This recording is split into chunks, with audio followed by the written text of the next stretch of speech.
दीपक केसरकर इस वक्त हमारे साथ जुड़ गए हैं गुवाहाटी से, बागी विधायक शिवसेना के। दीपक जी, टीवी9 भारतवर्ष पर स्वागत है आपका। अब देखिए, आरोप जो हैं वो सीधे सीधे 50 करोड़ की डील के लग रहे हैं। शिवसेना ये कह रही है कि 50-50 करोड़ रुपए बागी विधायकों को दिए गए हैं या जिनको नहीं दिए गए हैं उनको ऑफर किए गए हैं। इस पर क्या कहेंगे आप? देखिए, वो ऐसे ही बोलते रहते हैं। आप कोई भी आ सकते हैं, वो कोई भी अपना आदमी भेज दे, हर एक का रूम चेक करे, उसमें 1 रुपया भी आपको नहीं मिलेगा। मैं एक चीज आपको बोलता हूँ कि उस दिन हमारी मीटिंग हुई थी, हमने डिसाइड किया था कि हर एक हम सब मोबाइल हम शिंदे साहब के साथ रखेंगे। और हमने एक एक बैग में रखे वो मोबाइल वहाँ रखे। जब शिंदे साहब वापस आ गए और उनका पता चला कि हमने ऐसे मोबाइल रखे, वो खुद हर एक किसी के रूम में गए और उनके वो जो बैग में मोबाइल रखा था वो भी उन्होंने वापस कर दिया। इतने जो प्रेम से हमारे साथ बात करते हैं, उनके बारे में आप ऐसी नहीं तो ये बताइए कि ये बताइए, फिर उसी के बाद ये भी तो खबर सामने आई उद्धव ठाकरे के कैंप से कि भाई 20 विधायकों से हमारी बातचीत चल रही है, वो हमारे संपर्क में है। तो आप में कुछ ऐसे विधायक भी हैं क्या जो उद्धव ठाकरे से बात कर रहे हैं? मैं आपको एक ऐसे भी आह्वान करता हूँ कि जिनको भी आपके पास जाना है, आपको मुझे मिलने के लिए बोलिए, हम उनका इंतजाम कर देंगे वापस जाने का। वो देशमुख जाना चाहते थे ना, उनको तो भेज दिया, आपको मालूम है। फिर उन्होंने गलत स्टेटमेंट भी निकाल लिया। हमसे उसको हमसे कुछ फिक्र नहीं है। आप बोलिए, आपके 5 विधायक वापस जाना चाहते हैं, 5 को हम लोग बिठा के यहाँ से भेज देंगे। दीपक केसरकर जी, यहाँ पर एक बात बार बार हो रही है। शिवसेना के जो विधायक हैं, संजय राउत है, वो बार बार एक सवाल पूछ रहे हैं। वो पूछ रहे हैं कि जो बागी विधायक है वो मुंबई क्यों नहीं आते? कब तक छुपोगे गुवाहाटी में? आना तो पड़ेगा चौपाटी में। बस इतना बता दीजिए सर, 30 तारीख की डेडलाइन क्यों रखी है? होटल की बुकिंग क्यों एक्सटेंड कर दी है? अभी किसी चीज का इंतजार है या मुंबई लौटने की प्लानिंग आप लोग कर रहे हैं? देखिए, ये दुहेरी बात करते हैं, दुतरफा बात करते हैं। देखिए, अगर ये यहाँ बोलते हैं कि आप आ जाइए, वहाँ का इनको बोलते हैं शिवसैनिकों को कि आप रास्ते पे उतर जाइए। ये ऐसी बात करते हैं, इसीलिए सब माहौल बिगड़ गया ना। कितनी गंदी गंदी बात करते हैं, आप देखिए ना। वो बोलते हैं कि हमारा बाप एक है, आपके बाप कहीं है। इसका बोलने का मतलब कितना गंदा है, आपको मालूम है।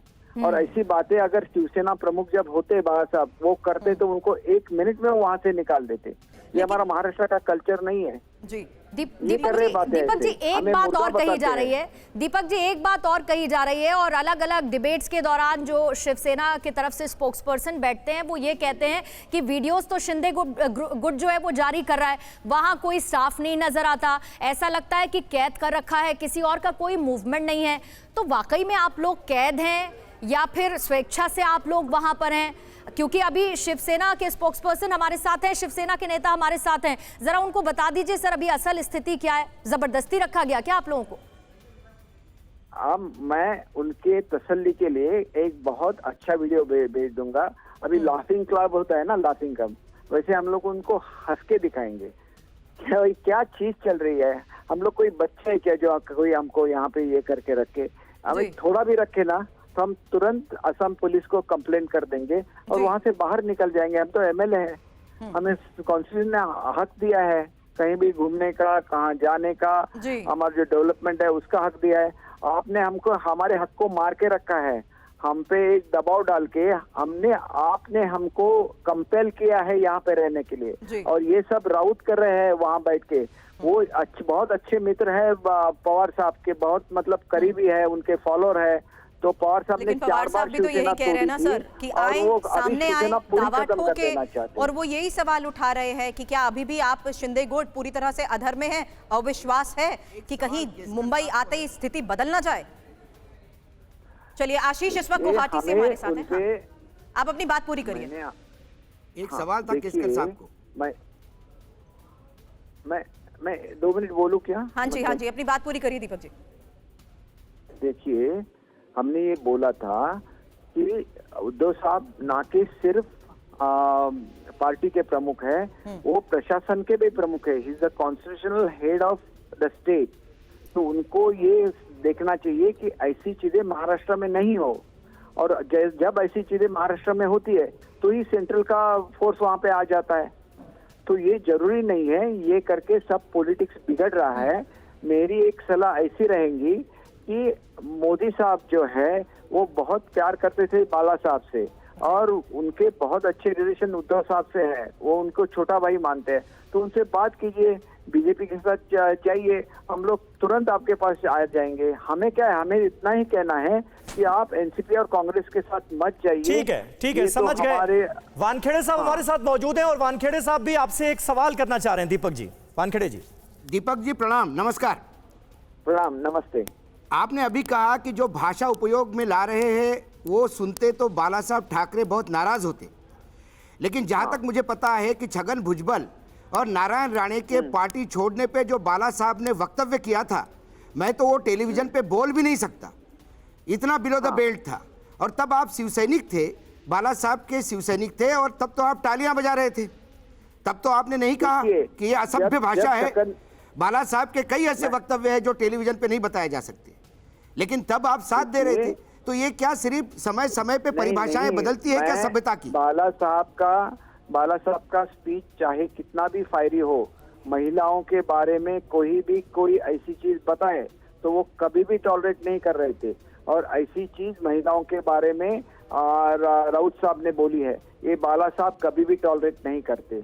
और जब छगन भुजबल निकले थे तो मैं बिल्कुल शिवसेना में नहीं था, मैं एनसीपी से विधायक रह चुका हूं, और एनसीपी भी मैंने उस वक्त छोड़ा जब मुझे नारायण राणे का कि जो लड़के खड़े थे उनका प्रचार करने के लिए बोला गया, तो मैंने अपना इस्तीफा दे दिया। मैं ऐसे नहीं है, मैंने अपना इस्तीफा दे दिया और मैंने उनके खिलाफ लड़ाई लड़ी। लेकिन आज नारायण राणे के वही बेटे नीलेश राणे आप लोगों के साथ हैं। वो कह रहे हैं कि उद्धव ठाकरे के समर्थक अगर उधर प्रदर्शन करेंगे तो ठाणे में हॉकियां चलेंगी।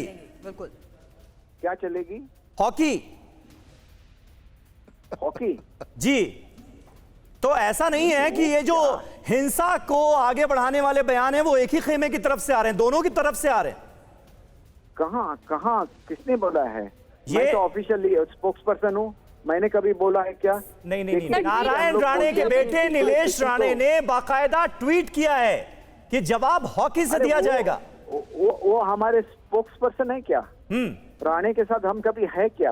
राणे साहब का जो ये तरीका है काम करने का, जो हिंसाचार का तरीका है, उसके खिलाफ मैंने खुद लड़ाई दी है। उनको बात नीलेश राणे की नहीं है ना। आप बीजेपी के साथ हैं या नहीं है? बीजेपी के साथ जा रहे हैं या नहीं जा रहे? पार्टी थोड़ी है वो, राणे की पार्टी थोड़ी है। लेकिन राणे बीजेपी में चल जाता है। राणे की पार्टी है। अरे मेरी बात सुनिए साहब, राणे तो कभी भी बीजेपी में नहीं थे। जब ये 12 विधायकों को ये किया, यहाँ पे सस्पेंड किया, तो उनको वहाँ पे मिनिस्ट्री मिल गई, क्योंकि एक्शन को रिएक्शन रहता है। ऐसे ही नारायण राणे को बीजेपी में लेना, ये भी अच्छा दीपक केसरकर जी एक इस बात का जवाब दे दीजिए, और आप चाहें तो स्क्रीन पर इस वक्त वो ट्वीट भी चल रहा है जिसके बारे में अभी हम डिटेल्स दे रहे हैं, लेकिन एक सवाल का जवाब ये भी दे दीजिए कि पेच फंसा कहां है? आपके पास तो नंबर्स हैं, 2/3 बहुमत की आप बात कर रहे हैं, पेच कहां फंसा है? More than 2/3। सॉरी, पेज कहाँ फंसा है? पेज तो ये लोग जो कानूनी हथकंडे अपना रहे हैं, जो गलत डिसीजंस दे रहे हैं महाराष्ट्र में, वो हमें मंजूर नहीं है। इसीलिए हम इसके खिलाफ आज कोर्ट में गए हैं। आज कोर्ट में केस है, तो हमारा कहना सही है, तो हमारे जैसे वहाँ पे डिसीजन आ जाएगा, फिर तो हमारे लोग संतुष्ट हो जाएंगे कि हम जो सच है, सच कभी नहीं हारता मैडम, सच की ही जीत होगी और हमारी ही जीत होगी यहाँ पे कोर्ट में।